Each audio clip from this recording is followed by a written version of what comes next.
এখানে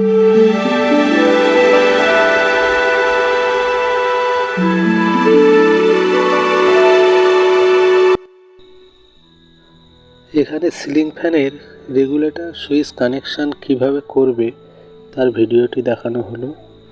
সম্পূর্ণ ভিডিওটি দেখলে বুঝতে পারবে।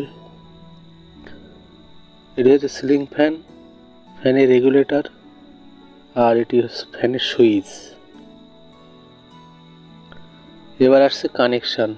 এই যেটি রেড কালারের ওয়্যারটি ঢুকলো সুইচের মধ্যে দিয়ে, রেগুলেটরের মধ্যে দিয়ে ফ্যানে গেছে, এটি হচ্ছে ফেজ, যেটা ইলেকট্রিক্যাল ভাষায় বলা হয় ফেজ। আর নিউট্রালটি হচ্ছে ব্ল্যাক কালারের। এই ব্ল্যাক কালারের ওয়্যারটি সরাসরি ফ্যানে এসে সংযোগ করানো হয়েছে, আর ফেজটি সুইচের মধ্যে দিয়ে কানেক্টিভিটি করা হয়েছে। এটি ইলেকট্রিক্যাল ভাষায় ফেজ আর নিউট্রাল বলা হয়।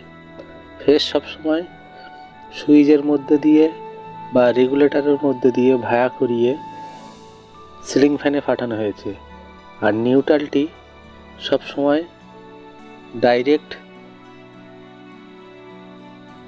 কোনো ল্যাম্প বা কোনো ডিভাইসের ক্ষেত্রে ইলেকট্রিক্যালে সেখানে নিউট্রালটিকে ডাইরেক্ট দেওয়া হয়। কারণ ফেজ নিউট্রাল হচ্ছে একটি পোটেনশিয়াল ডিফারেন্স, যার ভিতরে পার্থক্য থাকে ইলেকট্রন প্রোটন।